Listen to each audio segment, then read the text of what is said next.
Hello everyone, Apostle Claver Kamau-Imani here again for RagingElephants.org. We're going to be talking about taxes again today, but a tax that most of us really don't focus on that much, but it's a very unfair tax, it's a very onerous tax, and it's a tax that deals with the economy. We're talking about property tax. I don't know where you live, but here in Texas, property tax is something that our State House struggles with on a consistent basis. The State House only meets a couple of times per year, but in doing so, they talk about property tax and what to do with it on a consistent basis. This is what we mean by property tax and how you really have no control over how much you pay. Market forces, development around you will determine how much money comes out of your pocket. Behind me are two fantastic examples.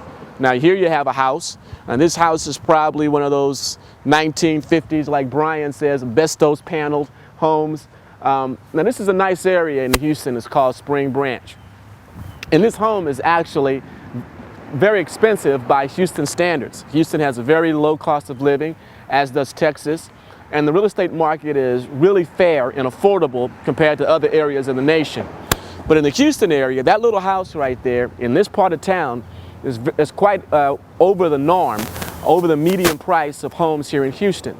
But when you compare that to this home right next to it, and you can see that it may have an effect on the property value of this individual home, the appraised value. So that when the county appraises this home is going to have a direct impact on it. Now, where Brian is, there's another brand new home, another big, huge stucco Mediterranean style home. And so as these developers come in to an old neighborhood like this, and they build new homes or an older home like this, it's going to have a direct impact on the property taxes that these residents, these homeowners are going to have to pay.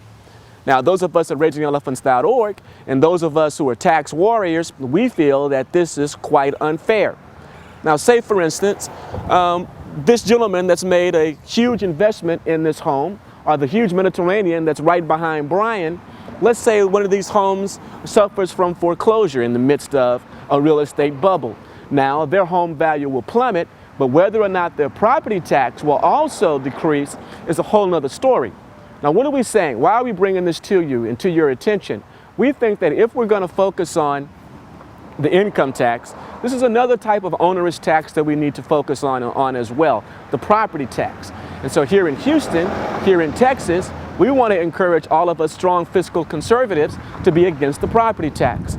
All the things within the governmental budget that are being cared for by property tax, even schooling and county projects and county budgets, can be handled by something that's more equitable and more fair. And of course, we are big proponents of the fair tax. We are big proponents of the consumption tax. Texas does not have a state income tax. And all of you others out there that live in a state that have a state income tax, well, we give you our sympathy, but you probably also have a sales tax and a property tax. And these taxes are extremely unfair. The property taxes here in Texas go primarily to the funding of schools. And so if someone does not own real estate, well, they don't pay their fair share when it comes to the schooling of our children, the educational budget. But someone who has a big home like this, well then guess what? They pay their disproportionate share of the educational budget. However, if you have that consumption tax, in which every citizen pays the same amount, then you have equity, then you have fairness. You know, this is a pretty nice neighborhood, but it's even more onerous and it's more unfair, and it creates more victims in other neighborhoods across town. When you go into 3rd Ward, the same type of gentrification is happening, the same type of urban renewal where you'll have a small home and you'll have a brand new home coming in. Let's take a look at that. Okay, now we're in a totally different neighborhood. It's another neighborhood that's being renewed. Now, we don't know what the condition, what the reason was for this particular house going up for sale. As you see, it's in very poor condition. Grass is growing tall, about knee-high. It is for sale listed with a very prominent realtor. But, you know, was it a case of property tax that caused this home to have to be put on the market? We don't know this. We're simply speculating. But when you look at the type of property that's behind it, could someone have been driven out of their home because of the development that's all around this small home and this small home and the one that's behind Brian, another small home, so that when you have this redevelopment coming in, it could literally drive people out of their homes because the appraised values of their homes will rise, and thus the property tax burden will rise as well. It's very unfair, very unfair. So what we're asking is that all the fiscal conservatives really put it on your plate, really put it on your agenda, put it on your radar screen, make it a target, property tax, that we need to get rid of it. It's very unfair. And this is one clear example of, even in the poorer neighborhoods, how this can really have a deleterious effect on the prosperity of American citizens. Now, one other important thing about this, our mission at RagingElephants.org is to expand the conservative voting base through racial diversity. So when we go into a neighborhood like this, that is Hispanic, that is African American, and that is suffering from this type of disparity in property appreciation and value, this is an argument that we can make to them on an economic basis. Yes, we know that when it comes to social issues, that the people of color are very much on the side of conservatism. However, when it comes to economics, many instances they just don't see the light. And an argument like this will put the light bulb over their head. They'll get that click, they'll get that epiphany about how conservative economics and tax policies can indeed have an effect on their pocketbook, on their future, and their ability to garner wealth. We can show them this type of disparity and explain to them how property taxes are so unfair, and they will be able to understand, and they will be more likely to vote their values, vote their pocketbooks, vote their economics.